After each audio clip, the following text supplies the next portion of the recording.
Come here, ass fuck. Voi pensate che io stia scherzando, ma voi allora mettetevi alla guida della vostra auto per avere una riprova di quello che sto dicendo, però deve essere una giornata in cui dovete essere sicuri che per strada non c'è nessuno. Tipo alla cena della vigilia di Natale a Napoli oppure a Milano il 15 di agosto. Mettetevi alla guida della vostra auto, per strada non c'è nessuno. Arrivati nei pressi dell'attraversamento pedonale continua a non esserci nessuno. Ma solo quando la punta del paraurti della vostra auto in una linea perpendicolare e immaginaria toccherà il bianco della striscia, lì arriverà il pedone. Da dove arriva? Né da destra né da sinistra. Il pedone si materializza dal centro, si sa, il pedone viene dall'asfalto. E lì vi accorgerete che non è più il pedone che pensavate che fosse, quello innocuo. Forse prima lo era, il pedone di una volta, che consapevole che la propria struttura fisica era molto più fragile di una carrozzeria automobilistica, intelligentemente che faceva quando vedeva arrivare un'automobile? Anche se stava sulle strisce, indietreggiava, faceva un passo indietro.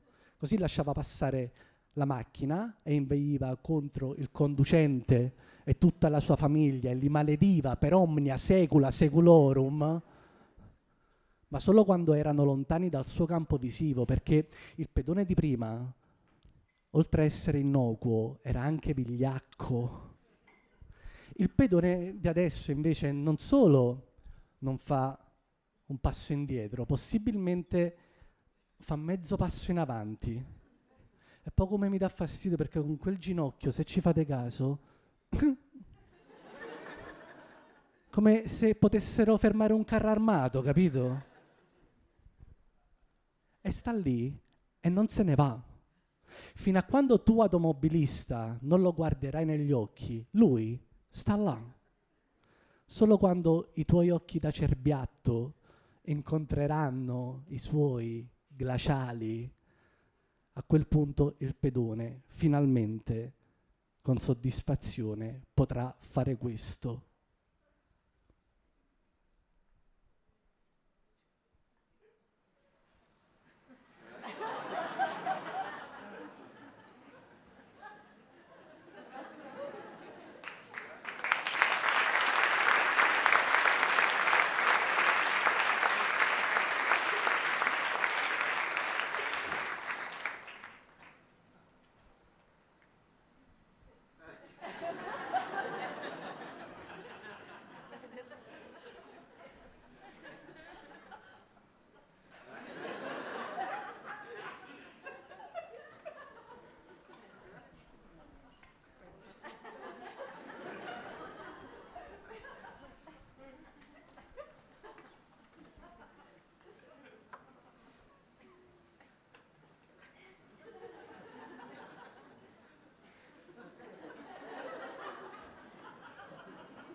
Ti deve far soffrire il più possibile.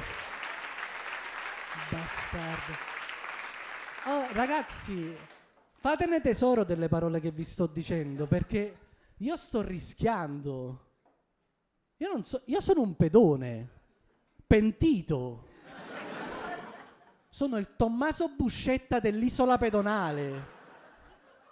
Io ero lì alle loro riunioni quando decidevano le sorti di questo paese, pedoni bipedi maledetti che non sono altro. Sadicamente loro hanno preteso in ogni città d'Italia la domenica ecologica. Ci siete mai andati a una domenica ecologica? No, nessuno ci è andato. È un piano tutto loro. Sapevano, perché tanto gli automobilisti non ci possono andare perché senza autovettura non si muovono. E loro i pedoni neppure ci vanno perché dicono: vabbè ragazzi, oggi non c'è nessuno a cui cagare il cazzo, stiamocene a casa.